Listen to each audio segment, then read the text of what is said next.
So before we begin this trick, it is important to establish what materials will be used in this trick. The first material is a fine point Sharpie marker. Just a normal Sharpie marker, everyday use. You guys can get these at Office Depot, Office Max. Go to your school and steal one from your teacher. I wouldn't recommend that, but you can try.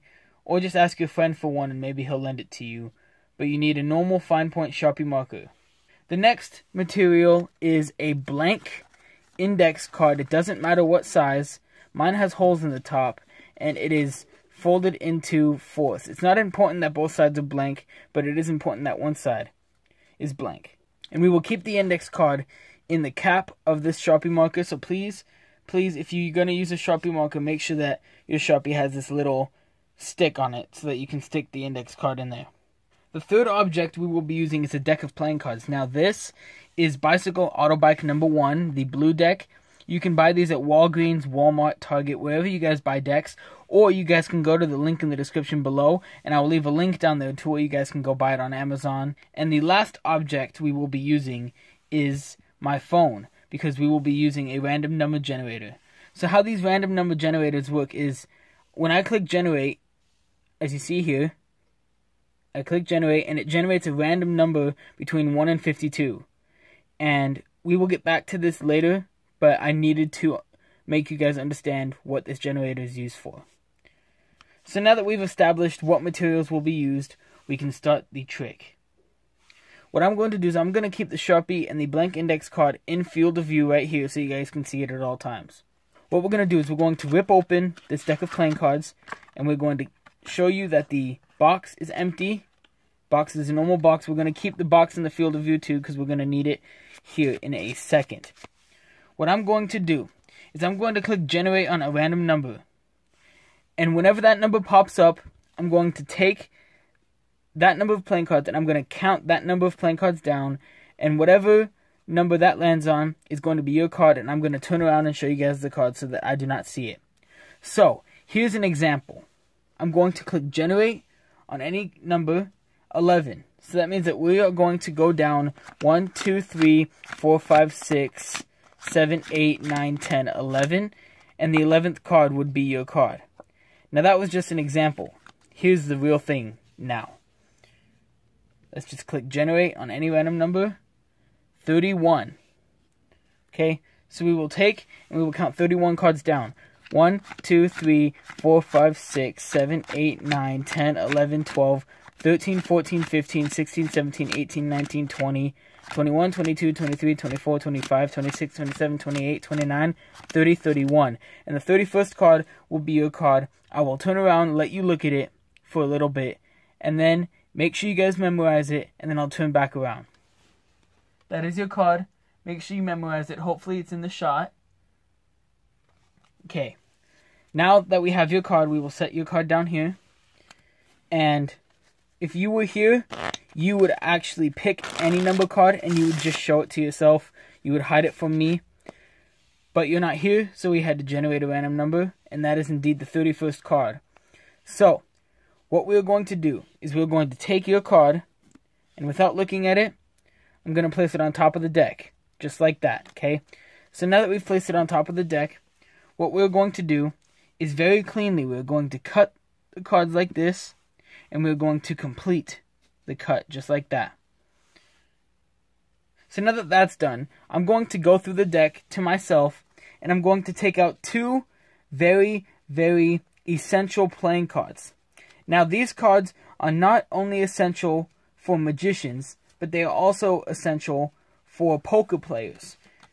And the reason why is because if you get this hand in a poker game, you will win 90% of the time.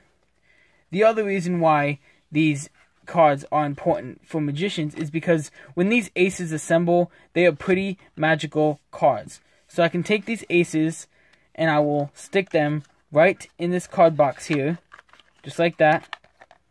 And the card box will sit over here with the aces in it. So now comes my prediction. What I'm going to do is I'm going to hide my prediction from you guys, but I'm going to write what I think your card is on the front of this index card.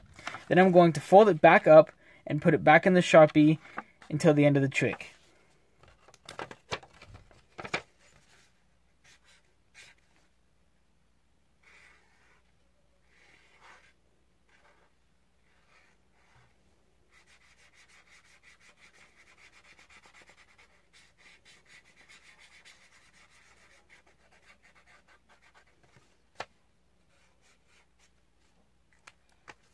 Okay, so I just finished writing my prediction. We put it back in the pen, and we're going to keep it over there, and we won't touch it till the end of the trick.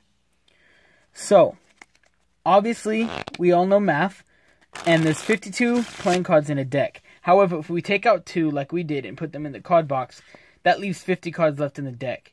Which means the percentage of me being able to find your card is 1 in 50. That's not a pretty high percentage. However, like I said before, the aces, when they assemble, they can do magical things. So if I take the deck, and I can set it down very neatly, I can take the box, and just shake the box over the top of the playing cards. And you'll see that in the box, what you thought was 2 aces was actually 2 aces and 1 card sandwiched in between them face down. And this card just so happened to be the 4 of spades, your selected card. And if that was actually your selected card, then that means that my prediction was correct. So there's not much setup to this card trick. What you need is a pen or marker or a pencil. You can use whatever writing utensil you have, and you need a blank index card. I'm just going to use the same one that I wrote on for the tutorial, but you would get a blank one. It can be any color you want. It could be pink, white, blue, it doesn't matter. You're going to get a blank index card. You're going to get a Sharpie. You're going to take the index card, cut it into quarters, and you're going to take it and put it in the cap sleeve thingy of the marker. And then you're going to get a deck of cards. Now this deck of cards can be bought at Walgreens, Walmart, Target, wherever you guys buy playing cards. I will also leave a link in the description to where you guys can buy it on Amazon so that you guys can buy this deck yourself. It's a pretty normal bicycle deck, nothing special about it. It's called Bicycle Auto Bike number 1. This is the blue one. This is a normal deck of cards, nothing special about it. And you're going to use the box for this trick. So you can establish and let them know that the box is going to be important for this trick, so that you will set it aside over here. And the playing cards are all mixed up. There's no certain order of the playing cards. You just keep them mixed up at the beginning. And you're also going to let them know that you're going to have a random number generator. Now you are going to be showing the card trick to them, so you're just going to have them pick a card randomly. But since I don't have a spectator here, I got to use a random number generator so that I can show you guys that this card is completely random. So once you have shuffled up the deck of playing cards, and you show them that all the cards are different, what you're going to do is you're going to have them pick a card. Now, what we're going to do is instead of generating a random number, we're going to use the same card that I used in the performance, the 4 of spades, just because I don't want to get a new index card. So, we will take out the 4 of spades, if Zach can find it. Right there. We're going to take out the 4 of spades and we're going to use this. So let's say that they were picking a card, you held out the cards and you said, hey, pick a card, and they picked out this card. And you had them look at the card, and they memorized the card, and you don't know what it is. Of course, I know what it is because I'm doing a tutorial, but you wouldn't know what it is, the magician wouldn't. They will hold on to their card, and they will take their card and place it on top of the deck.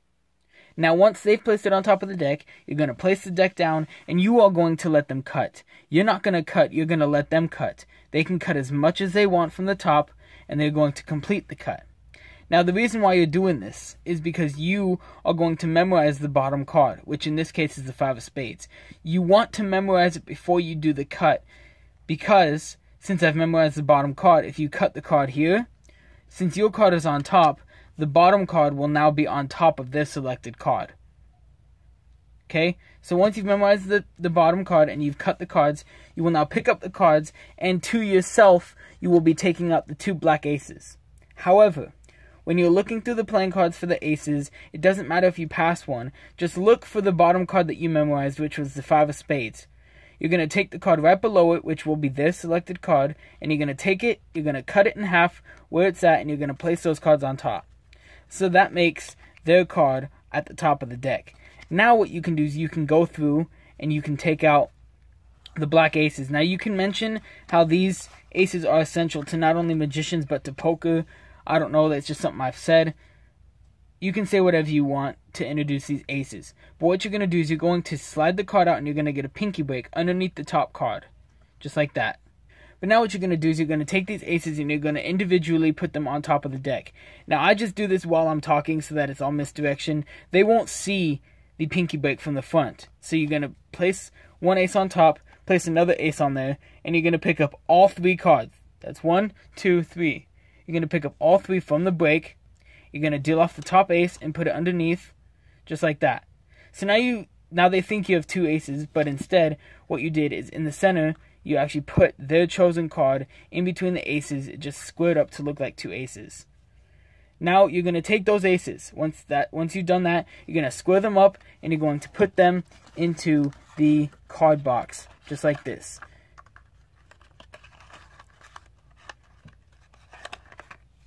And you're going to set the card box back aside. Now once the cards are in the box, you're going to turn your attention to the prediction.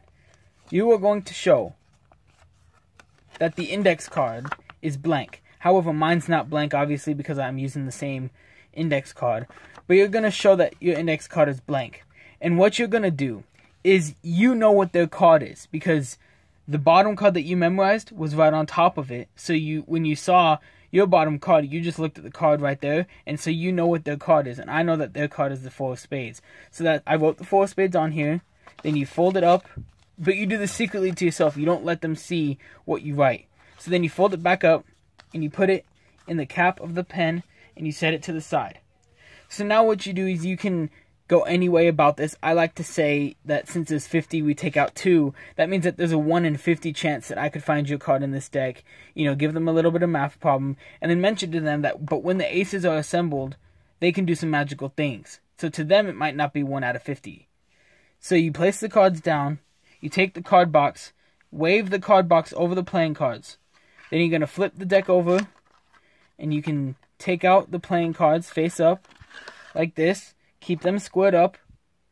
And what you're going to do is you're going to say the playing cards, the aces, found 1 playing card in the middle of them. You're going to flip over that playing card and show them that it's their card. And then you can go to your prediction and say that it's only really a trick if my prediction was correct. And that's how you do an amazing card trick, which I like to call Aces Assemble. Totally created this card trick, totally off of my head. If you guys enjoyed, please don't forget to hit that like button. And I will reply to a bunch of your comments if you guys comment them. I promise. That's it for today's video. I'll see you guys next time. Keep mastering life.